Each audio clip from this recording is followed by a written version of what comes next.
Hi guys. I felt compelled to make this video because I've seen otherwise really nice YouTubers accusing other YouTubers who are public about their illness or lack thereof. They're accusing these YouTubers of lying about having an illness, and then when they say that, then they proceed to say that these YouTubers who are lying about having an illness must be mentally ill or hypochondriacs or anything along those lines. And that's an area that I don't feel like people should take risks in when it comes to people's physical or mental health and accusing them of making that up. Unless you have 100% undeniable solid evidence, I feel like it is just, like I said, too much of a risk to assume and then to make claims publicly that these people are lying about their illnesses. I don't care how much you hate this person. I don't care how obnoxious you think the person is. Um, First of all, mental illness is not a joke. So if you think that these people are making up that they have an illness and therefore they're mental, that's a serious problem. A girl I have really been touched by, Caitlin Nicole Davis, who recently committed suicide. She, preceding her suicide, always was energetic, bouncy. Granted, half of her videos were extremely dark and depressing, but the other half, she was extremely vibrant and happy, especially around other people in her videos. When she wasn't talking to her audience, when she was talking to her siblings and her cousins, she was just a ray of sunshine. And like I said, always energetic and just beautiful. Um, you could tell she washed, had good hygiene. You could tell that she cared about her appearance. But yet at the same time, she was struggling a battle none of us really knew the extent of.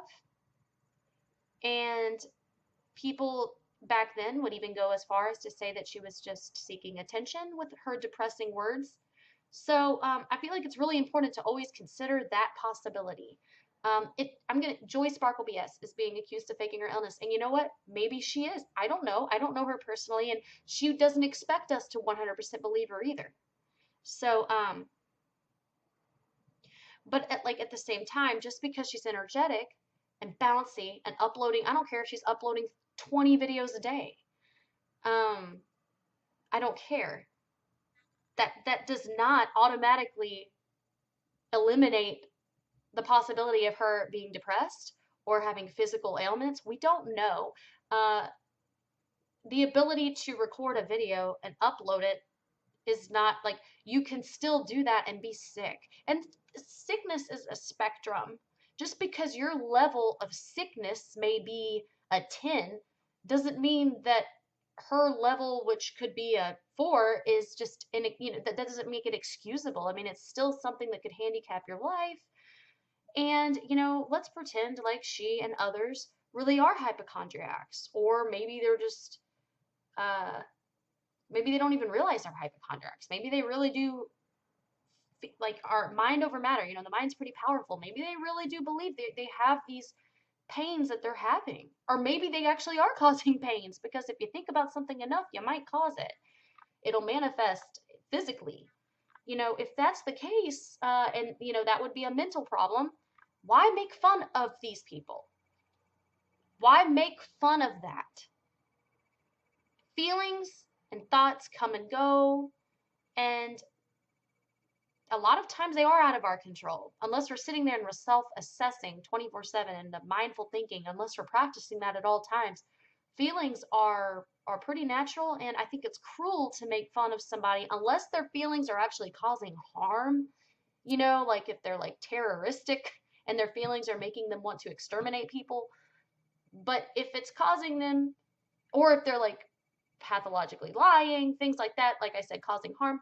But if they are just freaking themselves out and becoming worrywarts and hypochondriacs, you know, pity them, feel bad for them. But to mock them, I feel like is malicious. And I just don't, how is that constructive? And like I said, because of Caitlin, that's a perfect example of why it's never worth it, in my opinion. I don't care how strong your assumption is and how how deeply you believe that you're correct about somebody faking an illness, there's still a percentage, a percentage, there's still a chance that you could be wrong. And because of that, the cons to me are not worth it. They're not worth it.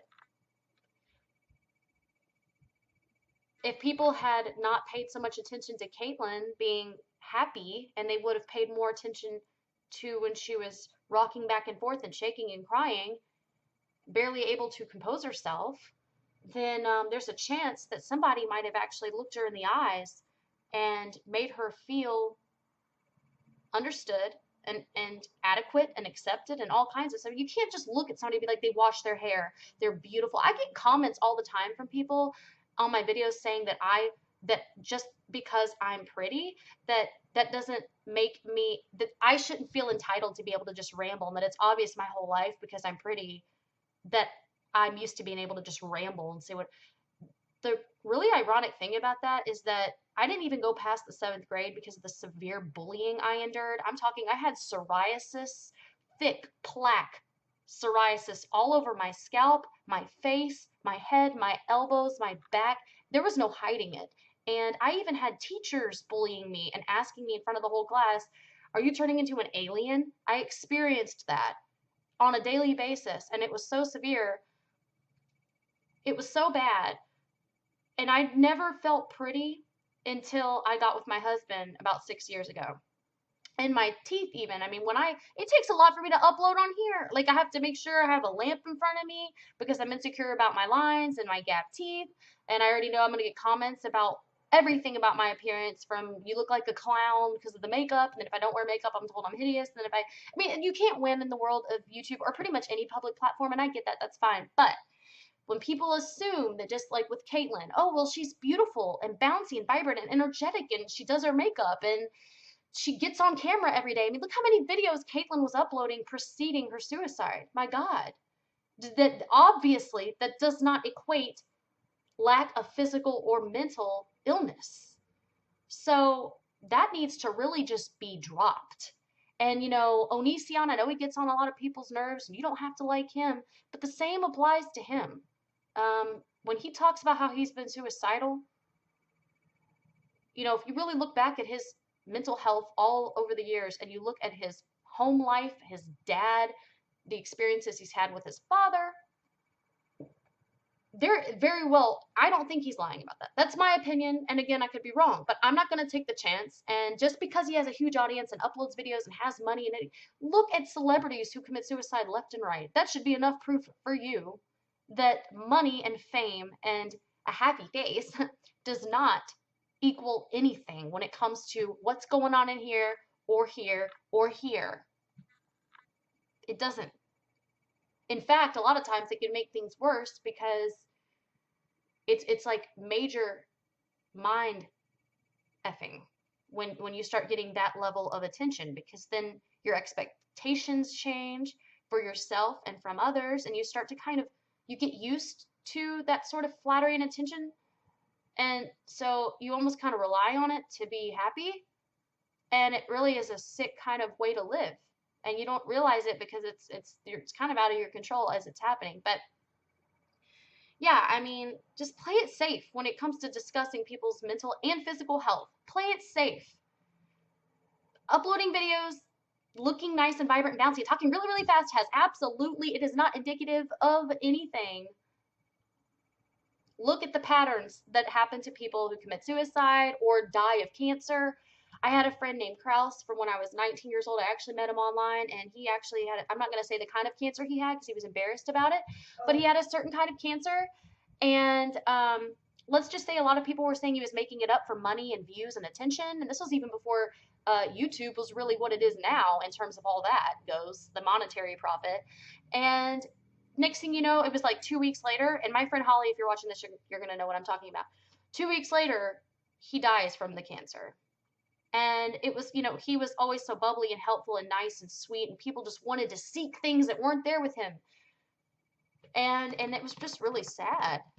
That kind of stuff happens all the time. So just because you think someone's attractive, or you think someone, sorry, my computer, or you think someone, basically, if you think someone is privileged or has a benefit or an advantage in any way, like if you think to yourself, well, you know what? I don't have the courage to get on camera. Well, you know what? I can't get out of bed. Well, you know what? I uh I can't drive, or you know what? Whatever. I mean, sometimes I have those thoughts, but then I have to remind myself we're all different and that we all react differently to different levels of uh whatever it is, whatever bump is in the road. We all have different coping mechanisms and different outlooks, and we're all seeing through a different lens. So, yeah, that's really it. I feel like empathy should always come first in these sorts of situations because mental illness and physical illness is not a joke. And the outcome, you never know, like what you, by chalking it off as fake or lying, you never really know the damage that you could be doing because it's gradual, it's subtle, and it's invisible. It's invisible damage. So that's really it. Thanks for listening.